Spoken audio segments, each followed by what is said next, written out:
Good evening, everybody. If everybody would please take their seats, we're going to get started.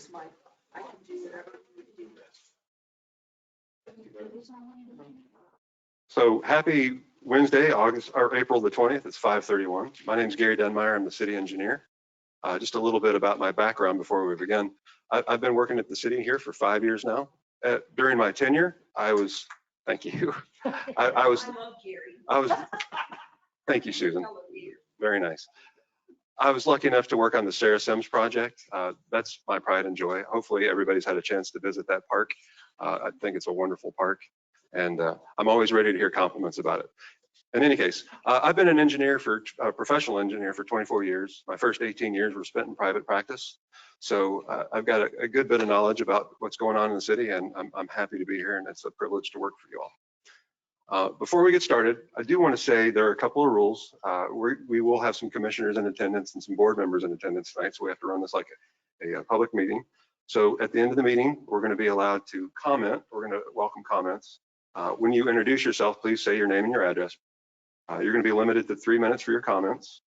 Comments must be related to the proposed design of Eco Park and the virtual attendees.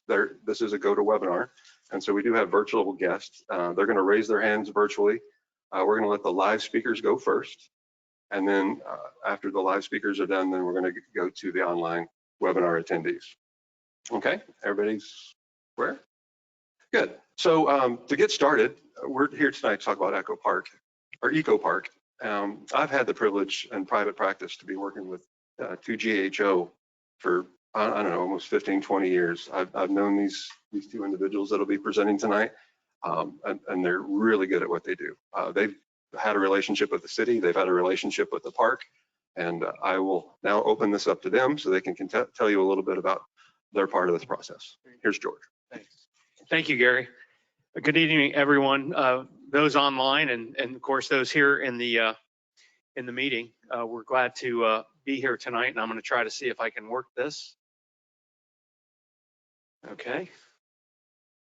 Hold on one second. You were doing it before. It's gone out on me. That's why. Maybe there's something I need to. Okay. If you go to the next slide, Gary. Thank you. Go ahead. Great. I want to go in a minute. I'm going to tell you a little bit about myself, but I do want to go over what we're going to do tonight. Okay. So we're going to have some introductions. Gary introduced himself. We're going to talk a little bit about our team. We're going to go very briefly over the background and history just to give everybody a flavor of where this has been. Emily and I have been involved with the park previously. Back a number of years, and we're glad to be involved with it again. I think we have some of the history on it. We're going to go over the funding because I think funding is going to be very important for the city, as well as what we're anticipating the initial phases are going to be. I think we're going to be talking about that, which will be very, very good. We have taken the liberties of doing a master plan, a phase 1 plan, but we also want to show you a master plan, which is something that could be looked at in the future. It's going to track the phase 1. Phase 1 is part of it, but we think it was important to look at some of the other future aspects of the park that may be desirable to the city.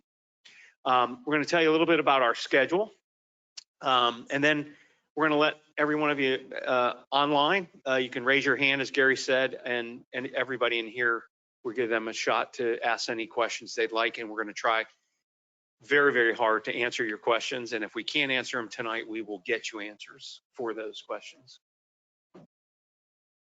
I'm sorry. Yeah, and we do have boards in the back. We hopefully got a chance to look at those when you walked in, but if you haven't, they're going to be back there so you can take a look at them at your leisure as we get done with the presentation. Gary, you want to change the next slide, and I'll go over. Again, my name is George Gentile. I'm the senior partner, and I was the founder of 2GHO about 3 or 4 names ago. I have been practicing landscape architecture since 1977. I usually tell people I'm only 27 years old. But I won't do that because you'll understand that that's not true, I'm sure. But anyway, I am a fellow of the American Society of Landscape Architects, and Emily will tell you that as well. I have been my university, which I heard somebody say that earlier, was the University of Florida, which is the only university of Florida, right? Okay, I'm sorry. Okay. Anyway, Emily and I both graduated from the University of Florida College of Architecture and Department of Landscape Architecture. So we got good training up there. My background was in Parks and Recreation Master Planning, and my first project out of school was the Parks and Recreation Master Plan for the town of Lake Park, which was back then in 1977, 78. So we've been doing a number of parks throughout the area, as well as over the entire state of Florida. So that's my background. I'm going to let Emily talk to you about, but before I do that, I have to just say one thing. We're very, very proud of Emily. Will be the 11th woman that will take over the American Society of Landscape Architects nationally as a president since 1889. We're very proud that she's going to be the incoming president next year, although she won't be at work with me, because she'll be traveling a lot. I'm going to be very upset. So.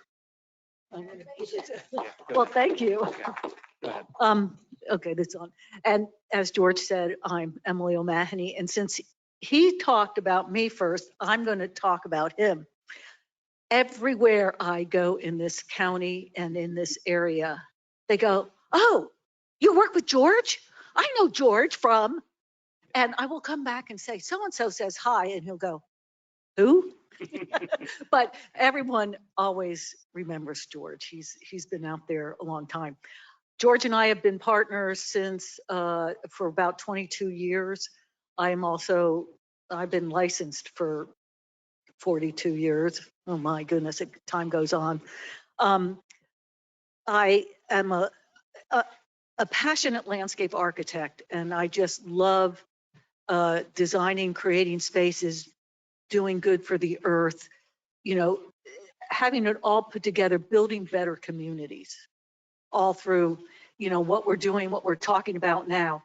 I have worked on many county parks, well, with George, but Phil Foster Park to Riviera Beach's Ocean Mall that got totally redone, to we're working on Hester Park right now, which is coming out of construction drawings. I also sit on the environmental task force for Jupiter, which is the town I live in. So very involved in all different aspects of the community, and really excited to work on Eco Park. We worked on this in 2015. Hi, Charles, remember me? He's on the line. He showed us around the property, and he was a great ambassador for the park. So we really. So you met Gary. You all know him from, of course, here. And we also have tonight Casey Young, your director of Recreation and Parks. You want to make a comment? Good evening, everyone. Casey Young, Recreation and Parks Director. Just wanted to let everyone know who I am, and also that we've been working very hard on Eco Park and the development of it. My first take on it was working on the Recreation Trails grant that we applied for. I'm still waiting for an award on it, but it gave me a lot of background on it, a lot of information on it that will, hopefully the funding will assist in developing of this park. And again, it's been great working with George and Gary on this project. Okay. Gary, you want to change the slide? And I'm going to let Emily go ahead and introduce Okay, so that was our team, and now we have our specialty support team. Just to let you all know, we have Jacob Rise, who is won the award to be the eco artist on this project. So once again, Boynton is moving the bar up and involving art in all aspects of everything they do. We really look forward to working with him, and his ideas. We'll have some of that discussion a little bit later. He comes out of Orlando. He's a printmaker, an art educator, and a designer of gardens. So he overlaps with what we'd like to do too. Glenn Weiss is your Boynton Beach Public Art Manager, and there he is. He just put up his hand. He's been here since for about a year or two. He's an artist and a public art program manager. So he's been around the country managing art programs. So Boynton Beach is very blessed to have him join the fold here. We also have Rebecca Harvey. Rebecca, say hi. She is Boynton's first sustainability coordinator and has been here since 2017. She has over 20 years with environmental researching and communications. She is a climate reality leader. I love that. And as all our communities here along the ocean, I mean, sea level rise is one of our major aspects, and climate change is we have to deal with it. So you're shooting for that net zero carbon footprint by 2050. So welcome. Okay, little background history. Quantum Park is a DRI that was approved way back, we think before 2000. But these three parcels that comprise Eco Park have been on the maps for a long time. One was always as a preservation piece, one was a wetland preservation, and the other was called a city park. And over the years, there have been many different firms and different endeavors to create, what are we going to do with all this? And we were one of them. But what's important for tonight is that the workshop that was held in January of 2021 we're going from the findings of that. They analyzed the two latest plans, and this is what came out of it. The theme of this park, which comprises the three parcels altogether, is preservation of natural ecosystems with citizen access. That was the majority ruling of the people that attended that workshop, which means it's a much more passive park, minimal disruption of the native flora and fauna. It should have educational components, trail enhancements, and security. And some of the findings, the high elements or features of the plan would be security infrastructure, exotic species removal, enhanced ADA or accessibility viewing area, elevated boardwalk in the wetland, major integrated public art, observation tower, and a bike link between Minor and Quantum Park, Minor Road. And then the medium findings, these are where getting towards half agreed to these. We have parking off Minor Road, restroom facilities, lake and canal access, non-motorized, educational amenities and signage, natural classrooms, native animal recovery facility, canoe and kayak launch, and natural shade structures. The funding was alluded to for this phase one. We're going to get it, and we're going to get it in the ground, is $400,000 from the grant, which is, Casey had mentioned that we're waiting to hear if we're awarded it. And then $400,000 as the match from the Quantum Overlay District. So this is going to start us off on the development of the park. And I just want to make a comment because I think it's very important to understand that the first phase of this funding that's coming from this grant is going to be for a lot of it, a good portion of it will be for exotic removal. And the exotic removal, which is the exotics that are in the north portion or in the, the west portion, I'm sorry, which was essentially called the city park in your other workshops. There's just a tremendous amount of exotics. And the good thing about this and the direction that the city's taken on this is to get the seed source and the problem materials out of the area so that it doesn't impact the preserve area. It's in the eastern portion of the property. So yeah. I just wanted to make sure that we highlight that, because I think that's essential. We've had a lot of experience in dealing with exotic removals and restoration projects. We also, one of the biggest projects we did was the restoration work at the Dyer landfill, which was the county's major landfill down in Palm Beach County. We moved 12,000 trees into that after we cleared it and took the exotics out. And we relocated just a tremendous amount of understory, all native indigenous material to that area. So we will be working with the city on that as part of our phase 1 project. So, I'll move this Next, slide to the next Gary. slide. Yeah, go ahead. Okay, so the master plan, the priorities are protect the native pine preserve and restoration of the wetlands and uplands that are not part of that preserve, security and inclusivity. Major goals as we look at it. So this is what we're calling the phase 1. This is what we think we can get done for the 800,000. Next one. So, and we're going to do an enlargement. The first one here is of the existing parking lot. One thing to note is the purple line, if you can see it from where I'm hoping you can. The purple line is a split rail fence that will protect the preserve from vehicles going into it. And in addition, we will be making sure that the whole park is linked with a chain link fence that is secured at night. So this will be non-accessible to people at night. Now, a lot of the parcel has fencing around it, so it's just making sure it's all done. The green line will be an accessible route, one route through the preserve area, coming back out to the concrete walk that runs along the parking lot. And then the red line is a trail, also hard. That one for sure is either concrete or asphalt, will go all the way up to Minor Road and cross the site. Let's see, next one.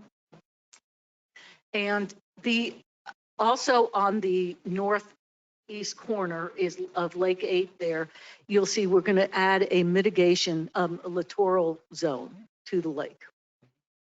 And there you can also see the green trail going all the way through the preserve. Next. Now we have the red line. It sounds like a subway, but it does help us understand what's going on. So the red line is going to go all the way up to a hardened area that's grass that you can pull a car onto and not get stuck. So phase 1 is going to allow access by a vehicle, but it's not going to be a formal parking lot. And it will also have a purple line around it, which is the split rail fence, so that you can't go into the rest. And the split rail fence is positioned for the future, the plan. So it's out a little further than where it needs to go. Yeah, I was just going to mention also the FOP property and the cell tower is wrapped in the, you see the brown line, and there's a yellow connection, which is the paved area that's already existing to that. Hardened surface for the hardened surface access to the tower. for maintenance.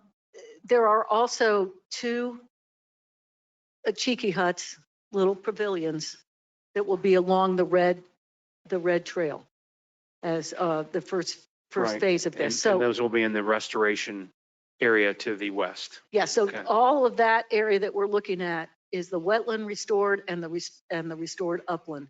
And no matter how much you think that vegetation looks great out there, it's not desirable. So it's going to be nuked. Okay, so a little bit about the site, and I think most of you probably know about the site. These are some pictures, and that may be Charles in that picture there. But look at that big tree, and you say, oh, there's so much nice canopy. But I think that was an acacia tree. So it's unfortunate, but the tree canopy there is undesirable. So we will be starting fresh, and it's going to look like a restoration project. We're going to bring back some meadows and some hardwoods to grow up. The same with the wetland area. It's been overgrown. And so part of this will be, once we restore it, we're going to have to take care of it until it establishes and gets some equilibrium. So it's going to have to be budgeted. Then we have the nature preserve. It is such a lovely piece of land. Every time I've gone out there, it's a joy to go on. There's some pictures of it that next one. Just the character, it changes. It has a lot of diversity. Next one. There's also a lot of flowers. And when we were out there years ago, we actually got to visit with one of the gopher tortoises.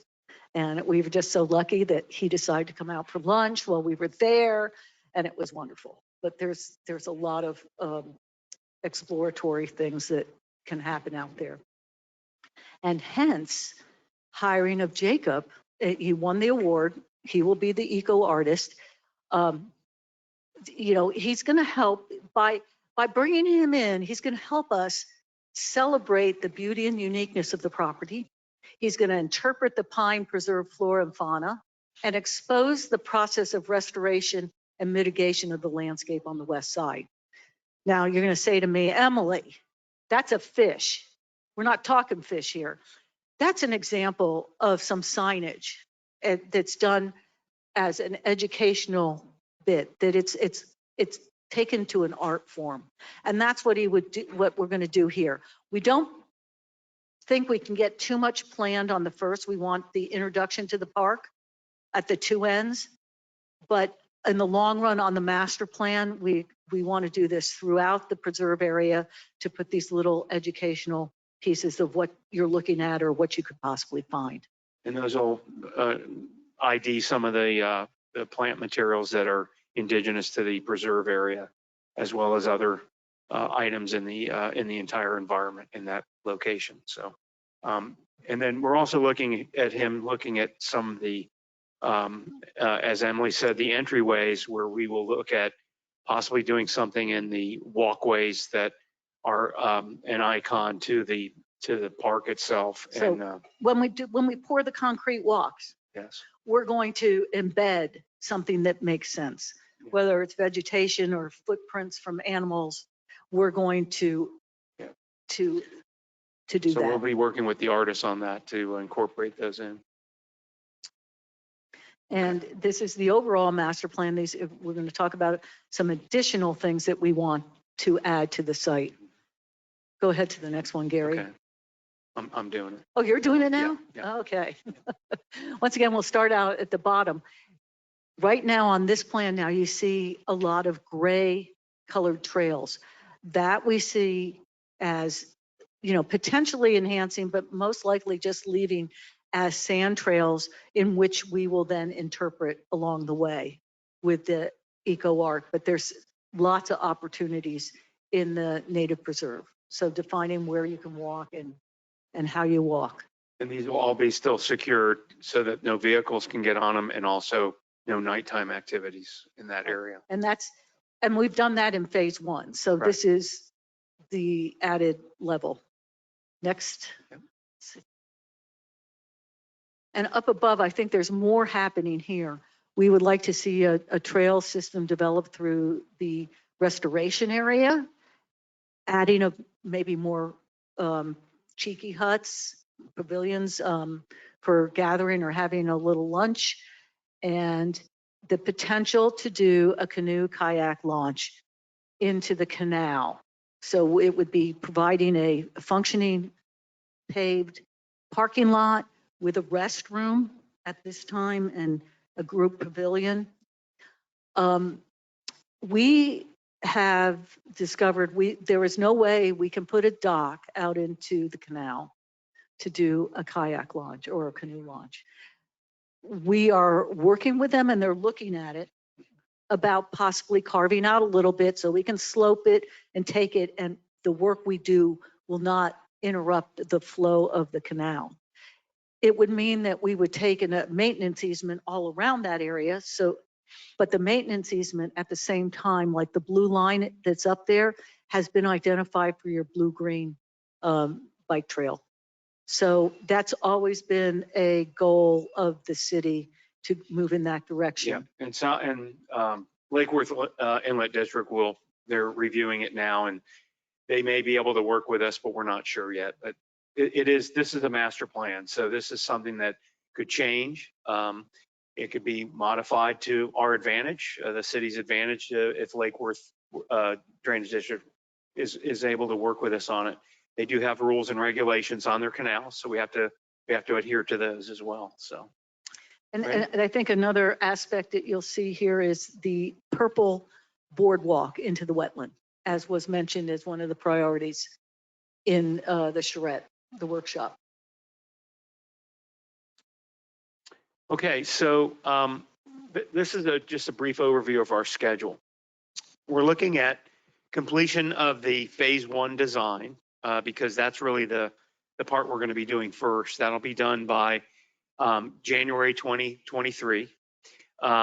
At that time, we'll turn it over. And again, through that process, just so you know, we will have a number of points where city staff will be reviewing the completion of the design documents. We'll be providing cost estimates as we go through that and coordinating that to make sure we get the funding sources that are definitely available for this phase 1.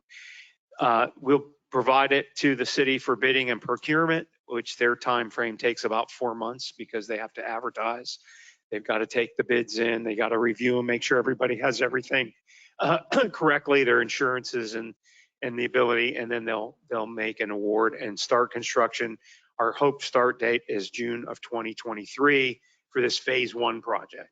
We anticipate about 9 months completion of that work, and that includes, of course, I want to make sure everybody remembers the invasive plant removal, because that's a very important thing to us, to you, to make sure that we don't interrupt the future of the preserve area as we go through this.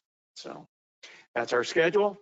And so at this time, what we'd like to do, if there's anyone that would like to ask a question, I will bring a mic to you, and I will ask you to put your name and address on the record so that the person recording will have that. And then we will try our best to answer the question, and we have staff here as well to help us. And then those of you online, as Gary indicated, if you'll raise your hand, there's an icon there, raise your hand, we'll get you to do the same as we go through the process. And here's our first question. All right. Can I get your name and address, please? Susan Oyer, 140 Southeast 27th Way. So is this questions only at this point with public comment after this? Because this is supposed to be public audience now. Okay. So, yeah, this is not directed at you. This is directed at the project itself. So, and I was online for that charrette, and I've got to say we were railroaded and bullied to a large extent to what Ty and, AKA Amir and Colin at the time wanted. So please don't think that those numbers are accurate for what people were saying. They're not. Go back and watch the tape. But I'm completely against the kayaks because I think we need to be preserving this and keeping it as native as possible. Yes, great, get rid of the invasives, but our big issue is we are grossly under our green space allotment that we're supposed to have here in the city of Boynton. And yes, I sound like a broken record once again. We're supposed to have 2.5 acres for every 1,000 people, and we don't come anywhere close.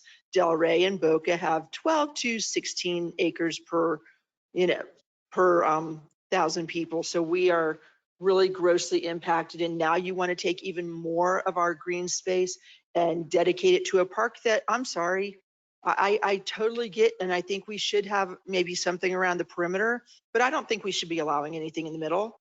I think that should be prohibited. And I seem to recall saying something like that. And I'm fine with the blue ways, green ways thing. I remember going to those charrettes 10, 15 years ago, and yay, they're a great thing. And let's stick to the perimeter, but we should absolutely not be letting anyone in the interior in any way, shape, or form. This is for the animals. This is for the plants. This is our native diversity. This is our global warming mitigation area. We have so little left in this city, and we should not be making this into Disney World to make Ty look better. when he decides to run for state house or senate or whatever the heck his next plan is. But, you know, we need to be leaving this for the future. We need to be leaving this preserved and safe. And so I would say perimeter only, yay, let's get rid of those exotics and let's put more natives in, please, and let's tree it up even more. Let's not create, you know, Disney World here in our park. That's not what the residents want. That's what Ty wants. Let's be real. Thank you. Appreciate your comments. As we said earlier, the kayak was a desire. It was brought up at the other workshop. We may not be able to do that anyway because of the restrictions on the canal. So, you know, we're going to be looking at those things, but we will certainly take your comments and work with the staff on those as well as we go through. Yes, ma'am. Name and address. My name is Evelyn Walker, and I live at 3101 North Evergreen, which is the townhouse complex right next to the park. Okay. Our concern is that when you develop a park where people coming in, like she was saying, we're going to be inundated with a lot of traffic coming through from either Congress, going through Quantum to the park, or coming through from, well, if they come through from Gateway, it doesn't affect us as much. But coming through from Congress to Quantum to the park, you know, right now we have people speeding, we have noise with trucks, big trucks coming through right now because of the new building there. And people don't want any more traffic coming through there, you know, through the area. So I'm not even sure we want the traffic. And the thing about the kayaks, that is gonna cause traffic, I think.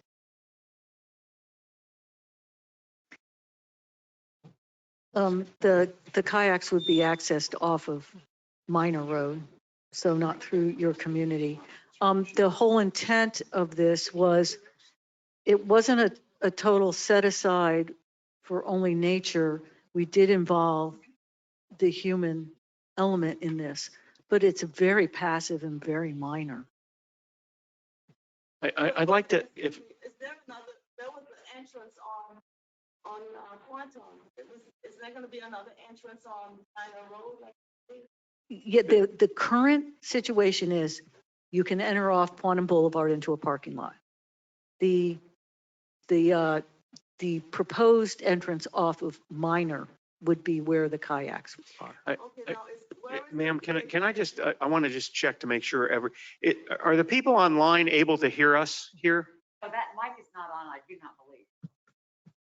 Oh, okay. On. Okay, so maybe we have to. Please have the audience members use the microphone when they have follow-up questions. That would help. Okay, we'll do that. Are they able to hear us now?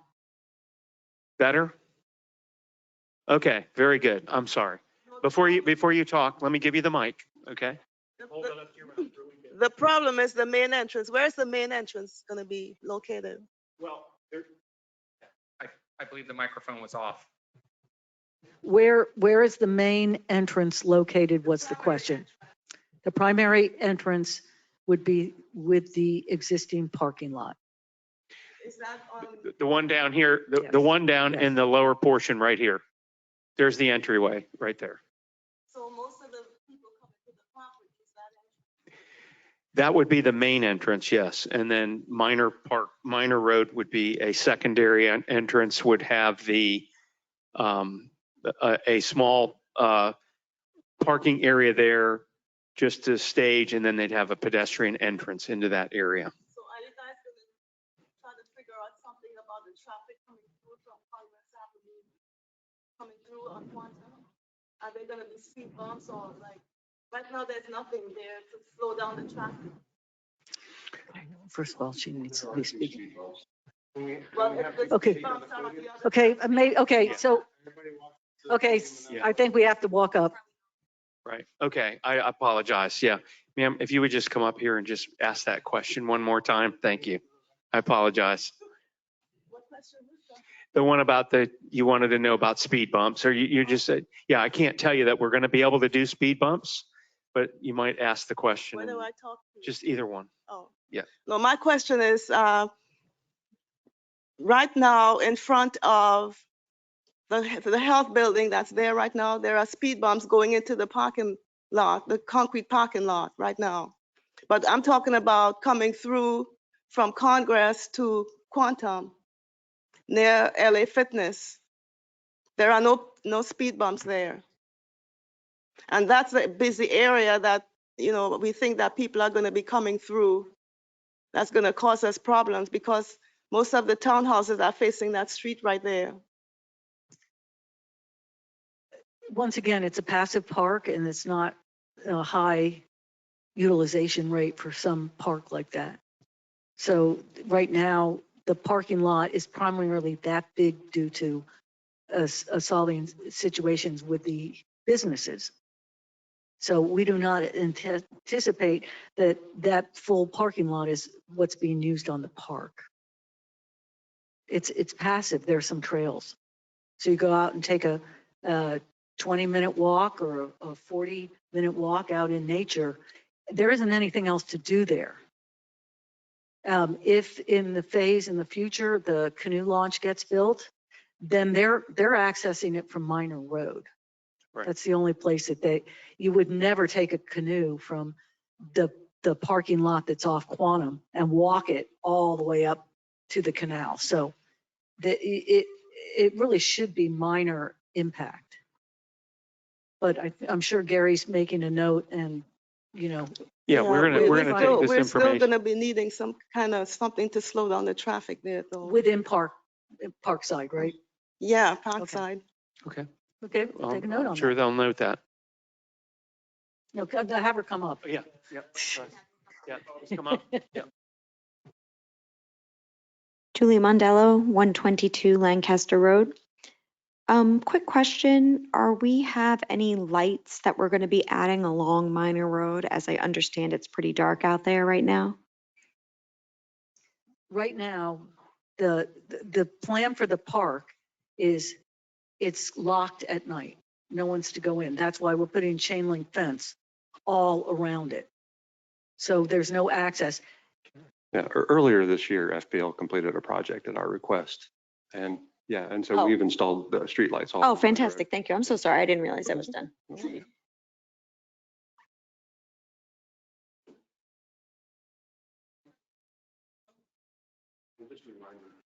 Just a reminder to our online guests, we're going to take the public first and then we'll go to online. Well, just to clarify, Name and oh, address first. Mike Fitzpatrick, 175 Southwest 2nd Street.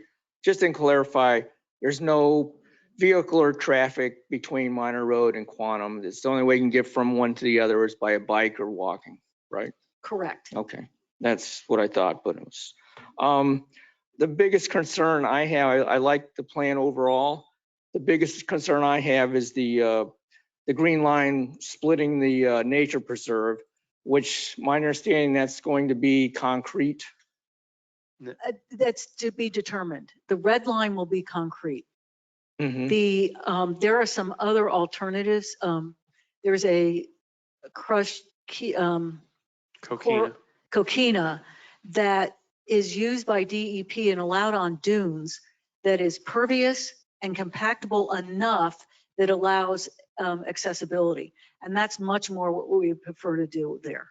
I'm glad to hear that. I prefer that. I mean, because if it's concrete, it's like a 4-inch lip, and I'm thinking gopher tourists and stuff will scratch their shells going over it, or little ones even couldn't make it or something. So I'm glad to hear that. My other question is, once this is, I realize I'm glad that most of the money is going into removing exotics. My question is there any estimate on how much you would have to budget on a yearly basis to keep the exotics from coming back? Is there any idea? This is a lot of acreage, and I think it's money well spent, but how much would the city have to budget year after year, or the Quantum District, to keep the exotics out? We looked at that many years ago, and we will have to be updating it. We're getting costs on just the clearing right now. So that's all part of it. And we're looking at it because it's not worth it if you don't take. You got to care of keep it up. afterwards. It's an ongoing cost. Yeah, we can get that, as we develop those costs, we'll get that to the city and they can, of course, provide you that. Thank you. Thank you. Would you like to stand here? Okay. Hi, Barbara Reedy, 34001 Baez Bay. That's okay. Barbara. And the last name is Reddy, R-E-A-D-Y, Reedy, whatever. I answered everything. I just had a question. I don't know if you answered, I'm sorry, if you answered Mike's question about the concrete sidewalk. I asked Andrew to bring the map up so you could show where this concrete sidewalk was going to run. Okay. The concrete sidewalk is the red line. Can you see this now? We're going to start right here, go like this, and all the way up. This is the master plan. Probably want the other one. But I'll get for it. I'll get it. okay. That's fine. We're okay. Okay. Well, We're okay. I'm curious how they're going to pour concrete in the middle of the preserve, but okay, so it's on the edge, but I want to say we worked on a project up in the Jupiter Lighthouse, very historic, indigenous people property. It's sand scrub on the far side of the lighthouse area. And the only product, they went through the park to a overlook on the water. It was concrete. They said that the concrete is the least intrusive to the ecosystem. Now, I don't know about tortoises going over them, but as far as how it's installed, it doesn't have as much impact. You don't need to compact the base. You can come in and just be right there. So, but going through the middle of the park, we want the middle of the preserve area, we want something softer. But we want one connection between Quantum and up to Minor that goes through mostly the city park site, well, historic. I understand this concrete sidewalk is beneficial for ADA, so that your wheelchair people can access the park. I was just curious how you get concrete trucks in there to pour the concrete. My next question, I saw on your list something about an animal recovery center. Could you talk a little bit more about what that would be or is supposed to be? Or That was of the findings, and that has not been part of the master plan as you see it. It was one of the ideas that was thrown out during the workshop. Okay, It has not taken foot. It has not taken foot in this. We have Okay. all the primary high ones, and we have some of the medium ones features addressed in this. Okay, and my last question is, you said bathrooms and parking. Could you show me please on the map where those are going? Yes.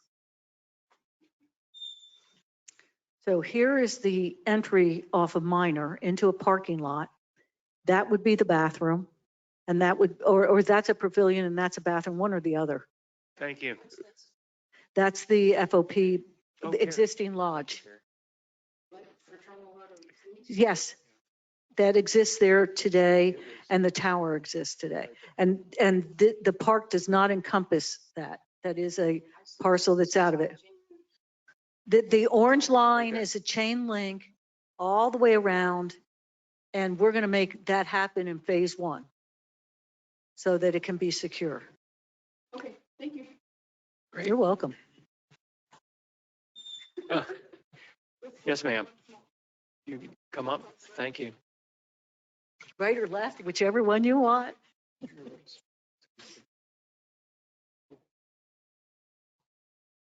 Lisa Hanley, 175 Southwest 2nd Street. Yes, I live in the same house as Mike, but I'm here tonight representing the Sierra Club as their public lands issue chair. And just for your own knowledge, the DRI was started in 1984. We were having a problem finding, the earliest map we saw was 2000, but there was Yeah, no. reference to it. And the development plan and the management plan started then. And The Sierra Club has been involved with the preserve at Quantum since 1998. We are the reason that there is the existing chain link fence, because before we brought that up, the area was overrun with off-road vehicles. There was a website that people could go on, and people from Fort Lauderdale were coming up. And so that needed to stop. There is ongoing right now off-road vehicle traffic. I'm hoping that something can be sped up, that the fence that used to protect the southern edge of the preserve, if something could be placed in there, even if it's a, ugly orange, those plasticky things that stop traffic, because there are endangered species in there.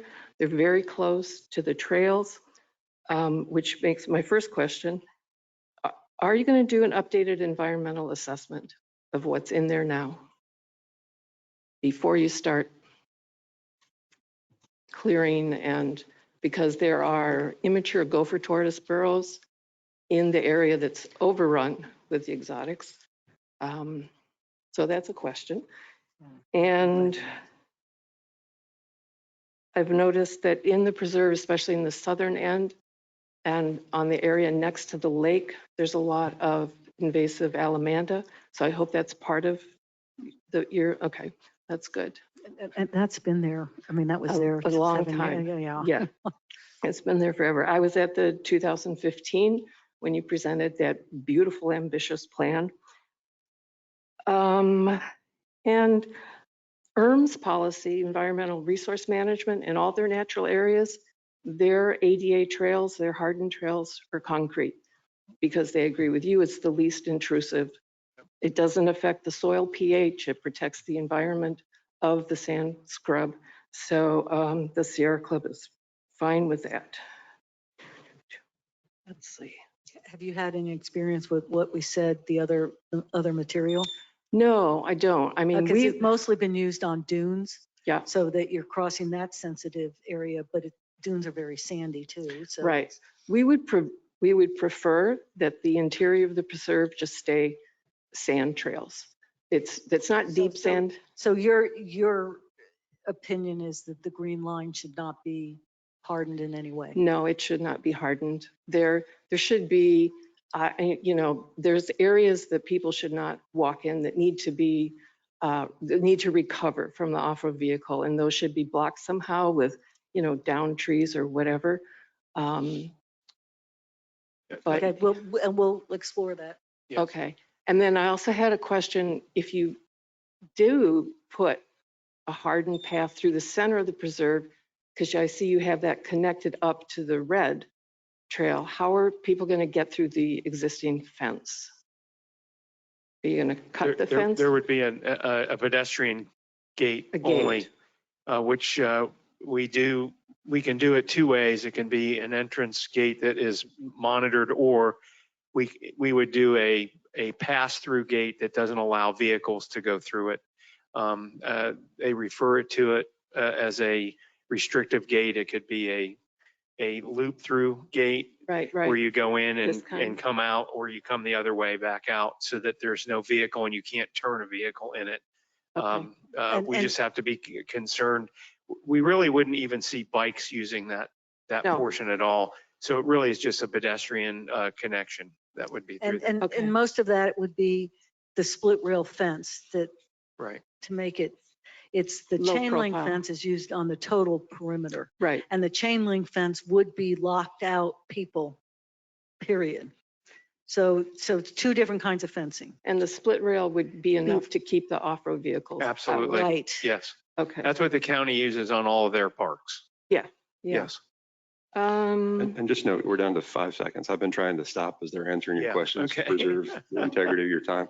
So I don't want it to beep and be loud in the middle. So if you just one more question, please. Okay, I think that's it. And I just also, the Sierra Club's been working with the city on our preserve at Galaxy Park, and we're well aware of how much it costs. And I don't think the general public is aware of how many hundreds possibly thousands of dollars that's going to cost. So I'm very glad the money is there to do this. Thank you. Thank you. What I'd like to do now is there anyone online that would like to raise their hand? Oh, we got one more. Okay. Okay. I have one more here, and then I'm not going to stop here. I wasn't stopping. I was just, but sir, come on up. Yeah, that's fine. If you give us your name and address, thank you. Hi, Ernest McNully. I live at 710 Northeast 7th Street, Unit 407, Boynton Beach. I live right on the canal. And we purchased there in November of 2020. And what I've noticed about Boynton Beach and about Palm Beach County is that following high density urbanization, which is driven by the municipal governments, there's the belief that along with that, you have to provide parks with stages, with entertainment, with trucks that offer drinks, and et cetera. And then you start loading it up with traffic so you can't go anywhere. And you say, well, why would I say that? Well, I live on 7th and this federal highway, and there's some natural things along 7th Avenue and those avenues, et cetera. But the reality is, if you come out of 7th Avenue onto Federal Highway, you wait 10 minutes just to get into traffic. And what I've noticed at all these meetings and wherever you're doing things in Boynton Beach, you're really not paying attention to the fact that the more you start moving around natural habitats, the more you start taking away green things and putting in cement. And then when you start master plans that get something done because it sounds a certain way, what you fail to realize is if you come to meetings in this city, sometimes they'll start out that way. And then all of a sudden you'll get a commission or a mayor or whatever that says, well, we did this 6 years ago, but now we want to change it a little bit. Maybe we want to put a hotel over there, and maybe we want to, who knows, put a bar or something like that. And then start adding, boats. And usually in the parks in this area, when they add boats, it starts out with small boats and then the boats get bigger. And then you realize there's no wake zone. So now it causes damages. So the point is, I think I'm trying to make, I don't think it's ever going to stop here. I think Boynton Beach is finished. I think it's going to wind up like every other crowded, high dense, high traffic, high smog, high pollution, and all the natural things that you're talking about, they're all going to be killed off. I mean, where are you going to send all these creatures? I always like when you say, well, we have a reserve here, we're going to protect them. Where are they going? Nobody has any room for anything. So what you're doing is you're doing away with why people want to be in a natural place like this city was founded to be, and it's not going to be anymore. So, thank you. Okay. Can you tell me if there's anyone online that would like to ask a question? Gary? Hello. So we have two speakers online. The first speaker is Vice Mayor Angela Cruz. Vice Mayor Cruz, you've been unmuted. Feel free to speak. Good afternoon, everybody. Just wanted to give you all a heads up that I'm listening in, and that is about it. Just I'm here to listen to the community and listen to the input. Thank you. Thank you.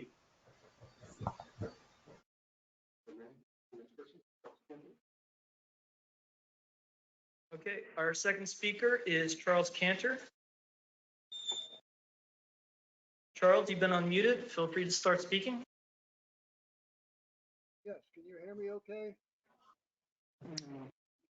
Can you hear me okay? Yes, Charles.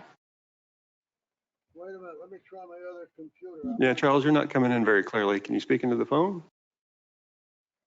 No, I'm speaking to my computer. Okay. Can you hear me? Yes. Yes. Yes, we can hear you.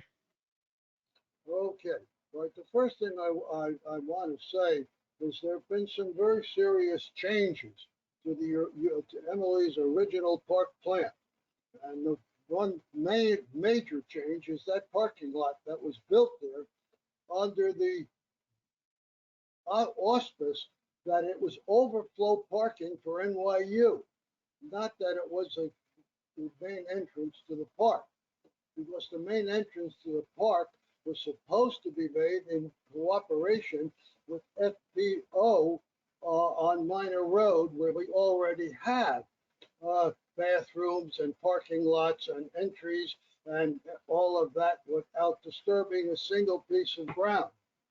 And also that parking lot that was built there is where most of the turtles were kidnapped from that were moved, because that was the promontory, the major part of that park of where the turtles were. And so we really, and the thirdly, that parking lot now has all night lights on all night. The NYU put up light posts with solar powered lights in that parking lot, and that is absolutely the last thing in the world you want in an eco park. In addition, we have designed a cantilevered dock that would be over the breakwater on the canal, so we would not have to cut into the canal to put a launch ramp for kayaks. It would be hinged on the ground. I think we have one at Harvey Park that's very similar to that. And that would work. And we also talked about funding the park several ways, from GoFundMe to other ways. And there's just so much more that has gone on since your wonderful original plan. Emily, you guys did such a beautiful job on that, but we've improved on it, and we're ready, willing, and able to go ahead and do it now. Thank you. Thank you. Is there anyone else online here? No, I just wanted to make the point that city staff is looking into the lights at that parking lot. We're going to install a timer on them, and that the FOP building and that property associated with the FOP is not city owned or maintained. Okay. And I don't see anybody. Oh, yeah, there's nobody else online with their hand up. Okay, I have another comment from a gentleman who's already been up. Is that okay? If you can limit it to questions about the Yeah, project. if you can just limit it to a question, and then we'll try to answer. Yeah. Thank you. Mike Fitzpatrick, 175 Southwest 2nd Street. When you were talking about the entrance between the nature preserve and a walking entrance and how to block it off, you mentioned two ways. One of them was monitoring. So my question is like nests and stuff on, when you mean monitoring, whatever the word is, what are you talking about? Is that a camera? Is there 24-hour cameras now, which I'm not opposed to for this situation? No, what I was talking about, you can do a monitored gate where they close the gate at night. It's part of the closure of the entire park. Okay. So somebody would go up that trail, close that gate, and close the gate at the entryway. You really don't need to close the gate up there because it's going to be secured all the way around, and the outside gates will actually prevent people from going through. But we also do to ensure that if any kind of vehicle was ever to breach the fencing or anything, we do a loop. It's you put a walk around in the fencing so that only a person or two people at the most could walk around. The curve of the walkway would not allow a vehicle or even a bike to be brought through there. Okay, so there's different ways, but we can look at that if we need to up at that end, because that will be a hard surface that some of the maintenance people will be coming through there to the cell tower. Understood. Yeah. So is closed circuit TV, is that a coming thing for parks? I think that would be positive. I mean, they're used, and it's something that could be looked at. It's of course a funding item. it does reduce personnel that have to be at the site. You know, there are some good positive things to it. Yeah. So.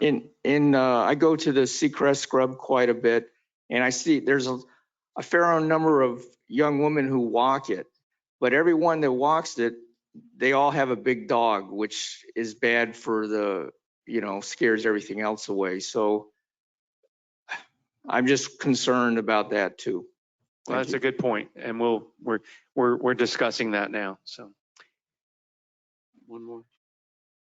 Okay, if you could just ask us a quick question, that'd be great. Henley, 175 Southwest Second Street. Yes, I was up earlier. Yeah.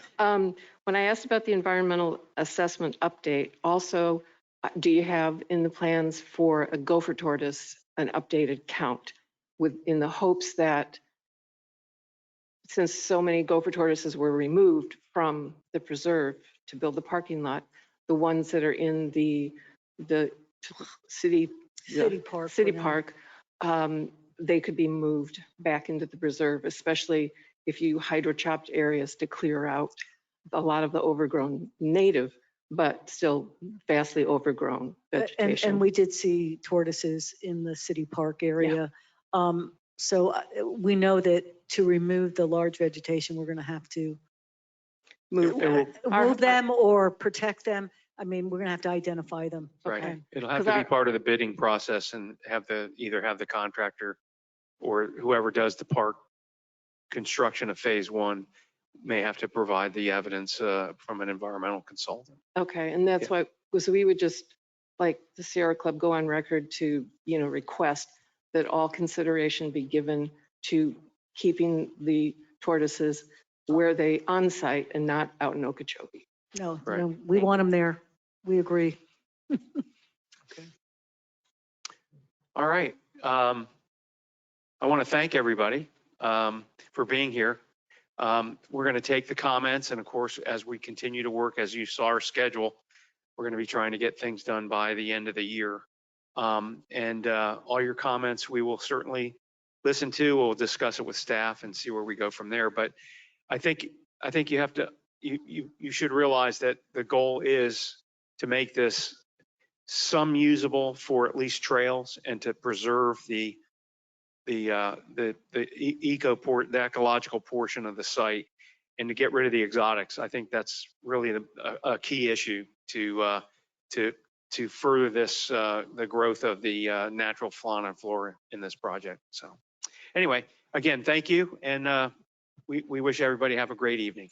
Yeah. Okay, thanks. Okay.